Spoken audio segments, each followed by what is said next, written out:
Mateus capítulo de número 11, versículo 27 diz assim: Todas as coisas me foram entregues por meu Pai. E ninguém conhece o Filho, senão o Pai. E ninguém conhece o Pai, senão o Filho. E aquele a quem o Filho o quiser revelar. Jesus inicia o versículo 27 falando assim, olha, todas as coisas me foram entregues por meu Pai. Todas as coisas, todas. Você sabe o que significa todas as coisas? Uma certa vez, na verdade assim, não é uma vez, mas várias vezes, né, eu já fiz isso. Eu gosto muito de conversar com pessoas quando a pessoa, ela fala assim, não, eu sou da igreja fulana de tal. Não, eu vou em todos os cultos. Ah, eu vou lá e tal. Ou seja, a pessoa tenta impressionar as pessoas falando que ela é uma frequentadora da igreja. Eu sou da igreja tal. Eu frequento. Eu vou nos cultos. Vou nos ensinamentos. Eu vou no culto tal, no culto tal. Tudo que a igreja faz, eu faço parte, Diego. Aí eu chego na pessoa e falo, ah, é mesmo? Que legal. Aí eu chego na pessoa e falo assim, o que Jesus é para você? Quem é Jesus para você? Me diz aí. Aí a pessoa, ela responde assim, Jesus é tudo. Deus é tudo para mim. Jesus é tudo para mim, Diego. Jesus é tudo. Tudo. Eu falo, Jesus é tudo pra você? Ok. Você sabe o significado da palavra tudo? Ou da palavra todas as coisas? Tudo e todas as coisas significa a mesma coisa. Aí eu pergunto pra pessoa assim, o que significa pra você a palavra tudo? O que é tudo? Ah, meu amigo, todas as pessoas que eu perguntei até hoje, as pessoas se engasgam. Por quê? Ninguém nunca pensou o significado da palavra tudo. Ou todas as coisas. Poucas pessoas no mundo já pensaram ou pensam o significado de tudo. Tudo ou todas as coisas. Aí quando eu pergunto para a pessoa, defina para mim ou explica para mim a palavra tudo no seu ponto de vista. A maioria das pessoas não consegue nem dar exemplo do que é tudo. E aí eu pego o exemplo e vou falar com a pessoa, vou falar para ela, ó, tudo. Vamos lá. Vamos supor que o seu pai morreu. E você tem que ir no velório dele, ok? Só que Deus chega em você, o Jesus chega em você, o Espírito Santo chega em você e fala: você falou que eu sou tudo na sua vida, então eu não quero que você vá no enterro do seu pai, eu quero que você vá viajar lá para a Bahia, lá para São Paulo, lá para os Estados Unidos. Eu quero que você vai levar a palavra para tal pessoa. Mas e o meu pai que morreu? Você vai deixar os mortos enterrar os seus mortos. Você não falou que eu sou tudo pra você? Então pronto, o resto não interessa. Não importa o que aconteça. Eu sou tudo pra você. E aí eu começo a explicar pra pessoa. Quando você fala que algo é tudo pra você, isso quer dizer o quê? Que essa coisa tá no número 1. Número 1 na sua vida. Número 1. Então, qualquer coisa que acontecer depois desse número 1, é depois. Então, eu amo a Deus? Amo. Depois disso, eu amo minha esposa e amo meu filho. Ou, na verdade, Jesus ensina que primeiro amamos a Deus, primeiro lugar Deus, segundo lugar você, e em terceiro, o seu próximo. Não, Diego, você está errado. Jesus falou que primeiro lugar é Deus e em segundo lugar você tem que amar o seu próximo, como a ti mesmo. Sim. Mas Jesus falou o quê? amar a Deus acima de tudo, beleza? Já sabemos que Deus é o número 1. Mas amar o teu próximo como a ti mesmo. Para que eu ame o meu próximo, para que eu ame você, eu tenho que me amar. Quer ver uma maneira de amar alguém? No meu caso, ok? Passei mais de 20 anos da minha vida estudando a palavra, aprendendo sobre Jesus, buscando intimidade com Jesus, ou seja, porque eu queria respostas, eu queria intimidade com Deus, eu queria intimidade com Jesus, eu queria intimidade com o Espírito Santo. Eu, Diego, queria.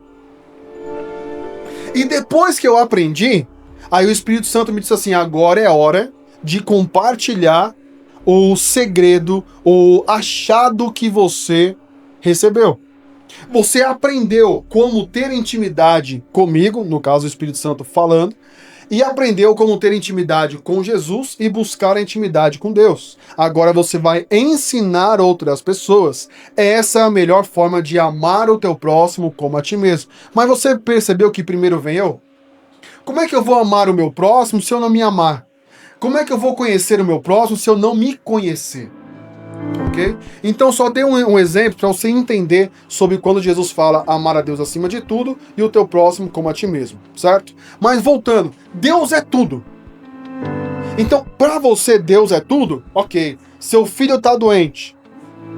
Você precisa levar seu filho para o hospital, para o médico. Só que Deus fala, não vai levar seu filho para o médico. Fica aqui, põe ele no seu quarto, ora pelo seu filho que eu vou curar ele. Aí na hora que você ouve isso, eita, é de Deus, eu vou orar, meu filho vai ser curado, oh glória a Deus. Só que você tá ali 10 minutos orando e nada. 20 minutos orando e nada. Meia hora orando e nada. 1 hora orando e nada, o seu filho piorando. Me diz o que você faria? Você correria com o seu filho para o hospital? Ou você faria o que Deus falou? Vai orar pelo seu filho no seu quarto. Me diz aqui nos comentários. Amar a Deus acima de tudo, ou Deus é tudo na sua vida, é mesmo? Você largaria o seu emprego para viver a obra de Deus? Não estou falando viver da obra, viver do dinheiro da pregação, viver do dinheiro dos convites para pregar nas igrejas. Não. Estou falando você largar tudo e não ter nenhuma renda. Fazer o que Mateus 10 diz. Ir sem uma troca de roupa, sem sandálias extra, sem dinheiro no bolso, sem alforje, sem nada. Só com a roupa do corpo e vai embora. Nem garrafinha de água Jesus não permitiu deles levarem lá em Mateus 10. Você faria? Mas Deus não é acima de tudo? Deus não é tudo pra você? Me diz aqui nos comentários, me dê uma explicação pra você, no seu ponto de vista, o que significa a palavra Deus é tudo pra você. Coloca aqui nos comentários pra mim a sua explicação, o seu entendimento, ok? Por que eu falei isso? Porque Jesus ele chega aqui, irmão, ó, e diz assim, ó: todas as coisas me foram entregues por meu Pai. Todas as coisas. Jesus está querendo dizer o quê? Que tudo foi entregue por Deus para Jesus. Tudo foi entregue por Deus para Jesus. Ou seja, Jesus ele tem o poder sobre todas as coisas. Todas as coisas Jesus tem poder sobre todas as coisas. Porque tudo me foi entregue, ou todas as coisas me foram entregues por meu Pai. Deus entregou tudo para Jesus. Deus entregou o poder sobre doenças. Deus entregou o poder sobre as águas. Deus entregou o poder sobre os ventos. Deus entregou tudo, irmão. Me diz uma coisa que não cabe no tudo. Me diz uma coisa que Deus não é dono. Posso te dizer uma coisa que Deus não é dono? Que não é Deus que decide? Posso dizer uma coisa que Deus não decide, que não é Ele que vai decidir? Posso te dizer uma coisa? Livre-arbítrio. Essa é a hora que os religiosos piram. Os religiosos ficam loucos. Deus é dono de tudo. Sim, Deus é dono de tudo no entendimento de criação. Deus criou tudo. Então ele é dono de tudo. Só que o livre-arbítrio é algo que Deus criou, só que ele não decide. Porque o livre-arbítrio, ele abre mão da vontade dele e põe na sua mão. Ele fala assim, ó, tá aqui, ó. Tá na sua mão. É igual um garçom, quando chega e coloca o prato de comida na sua mesa, assim, ó. Tá aí na sua frente, é só você se alimentar. O livre-arbítrio é a mesma coisa, tá aqui, ó. A decisão é sua. Você escolhe o que você vai fazer da sua vida agora. O livre-arbítrio foi criado por Deus, mas Deus não tem o domínio do livre-arbítrio. Por quê? Se Deus tiver o domínio sobre o livre-arbítrio, ele não é livre-arbítrio. Exatamente. Você não vai ter o poder de escolher o que você quer fazer. Você vai ter que fazer o que Deus quer. É a única coisa que Deus não tem o poder de decisão. É o livre-arbítrio. Todas as outras coisas, Jesus fala que Deus deu para Jesus. Jesus pode fazer o que ele quiser com tudo o que Deus entregou para Jesus.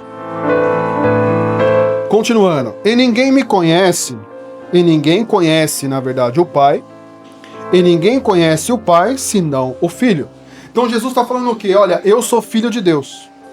O filho primogênito, o filho único, só eu sou filho de Deus. Então, eu, por ser filho de Deus, eu conheço o Pai. E o Pai me conhece. Ok? Então, quando você conhece alguém, você olha para ele não precisa falar nada, mas você já entendeu tudo que aquela pessoa está pensando. Você já entendeu. Ok? Então, quando Jesus fala assim, e ninguém conhece o Pai, senão o Filho, e ninguém conhece o Pai, não. E Jesus fala, e ninguém conhece o Filho, senão o Pai. E ninguém conhece o Pai, senão o Filho. Então, Jesus está falando o quê? A intimidade entre o Pai e o Filho é única. Só eu, Jesus, conheço o Pai da maneira que eu conheço. E só o Pai me conhece da maneira que ele conhece. E ponto. Jesus está falando de intimidade. A intimidade entre o Pai e o Filho é só entre eles. É só os dois que têm uma intimidade acima de qualquer coisa. Acima de qualquer coisa, Deus tem uma intimidade com Jesus, que é o Filho, e o Filho tem uma intimidade com o Pai única, que não existe essa intimidade em lugar nenhum no mundo. E ali Jesus então ele encerra o versículo e diz assim, e aquele a quem o Filho quiser o revelar, certo? E aquele a quem o Filho o quiser revelar. O que significa? Jesus está falando o quê? Olha, qualquer pessoa pode ter a intimidade com Deus se eu quiser entregar para ela. É isso que está escrito, aquele a quem o Filho quiser revelar. Ou seja, o Filho tem o poder de revelar para as pessoas a verdadeira face do Pai, a verdadeira pessoa do Pai, a verdadeira intimidade com o Pai. Só através de Jesus que você pode conhecer Deus da maneira verdadeira, sem religião, sem religiosidade e sem opinião pessoal de pessoa nenhuma. Só através de Jesus. E para você conhecer Jesus, o que você tem que fazer? Tem que fazer exatamente o que você está fazendo hoje.